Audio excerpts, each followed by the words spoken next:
స్వాతంత్ర సమర జ్వాల బ్రిటిష్ ప్రభుత్వానికి సింహ స్వప్నం. బ్రిటిష్ వారిపై హక్కుల కోసం పోరాడి అమరుడైన మొట్టమొదటి ఆదివాసీ వీరుడు రామ్జీ గోండు ఆదర్శప్రాయుడని డీసీసీ అధ్యక్షుడు సాజిద్ ఖాన్ అన్నారు.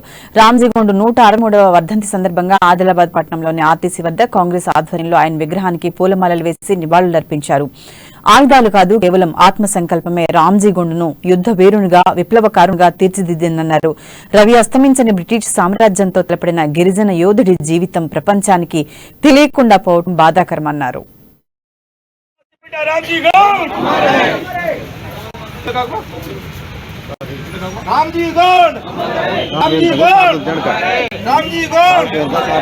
బ్రిటిష్ వాళ్ళతో పోరాడి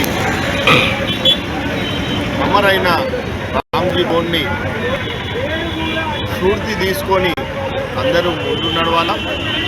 మరి ఆదివాసీల హక్కుల కోసం కాంగ్రెస్ పార్టీ ఎస్టీ డిపార్ట్మెంట్ ఎప్పుడూ ముందు ఉంటుందని, మరి అప్పుడుసుగా పోడు భూములకు పట్టాలు ఇచ్చింది కాంగ్రెస్ పార్టీ. హలో